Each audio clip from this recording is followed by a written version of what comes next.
This is what gets them hooked, okay?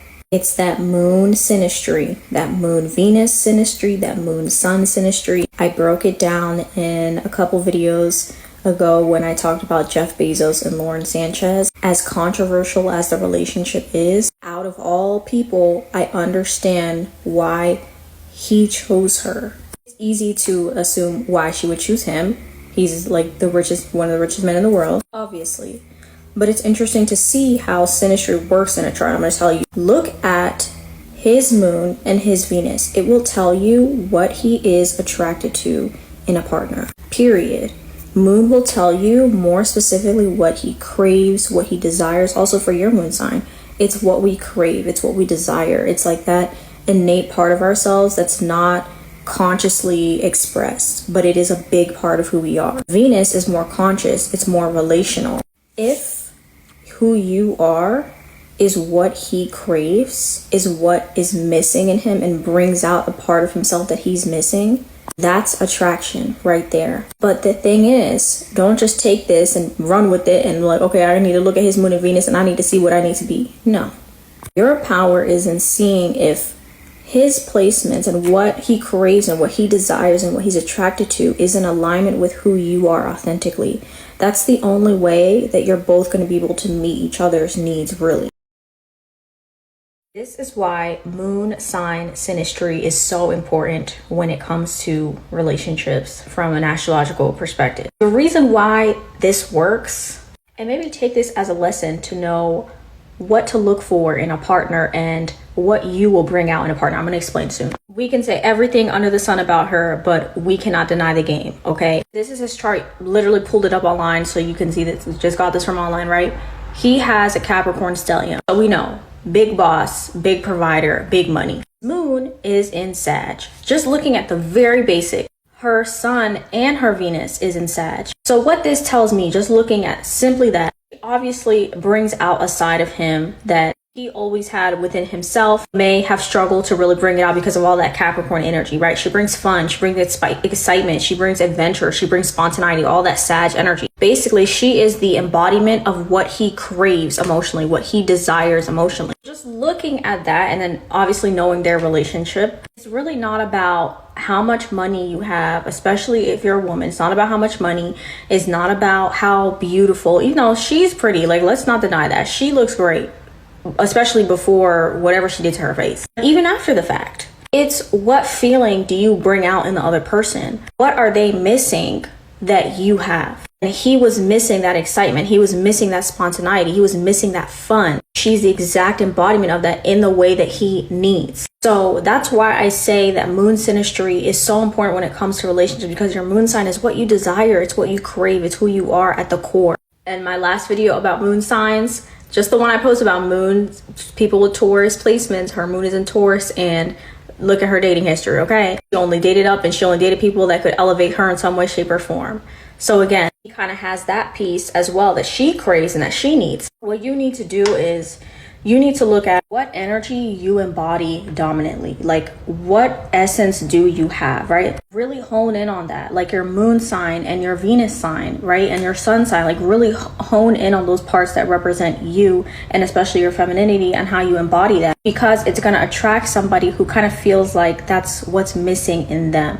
But everyone, it depends on your energy, your essence, your chart, right? For her, she's that fun, spontaneous, wild, kind of carefree energy. That's exactly what he was missing, and boom, attraction. But it's going to be different for everyone. I think just looking at their, their story and all, messy as hell as it is, I always like to see what kind of we can learn from this, what we can take from this. Because he really could have anybody. But it's about how they make each other feel.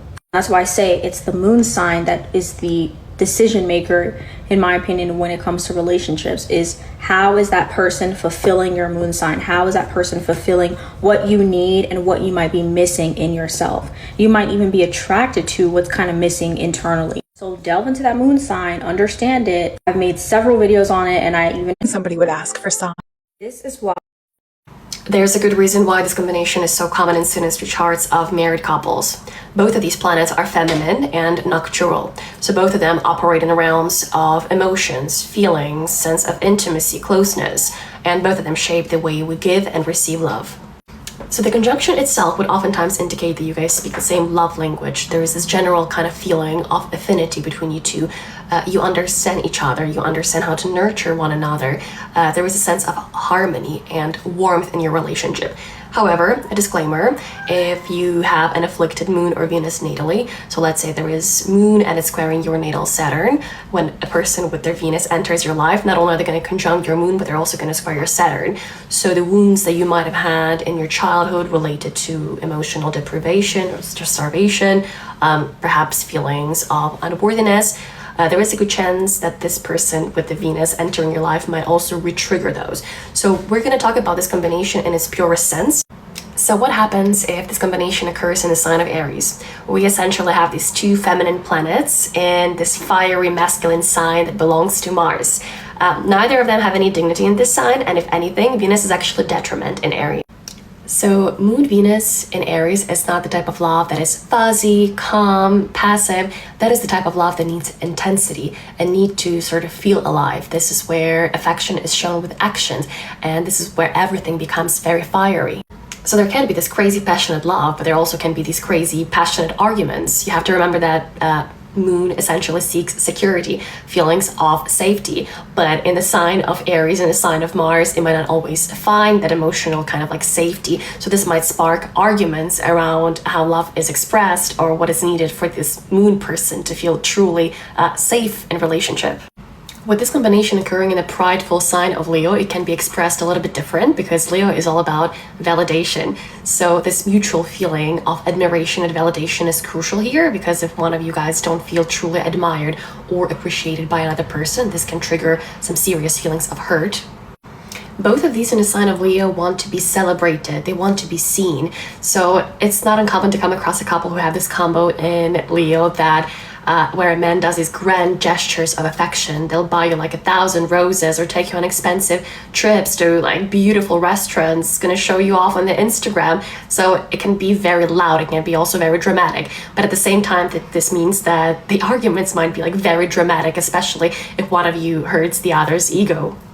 With this combo occurring in Sagittarius, there might be this sort of strong sense of intimacy coming through your shared experiences, through your shared travels. This is where you learn things together. This is where you guys grow together. And as long as you keep growing, the connection itself is going to thrive. So this is a very Jupiterian type of relationship.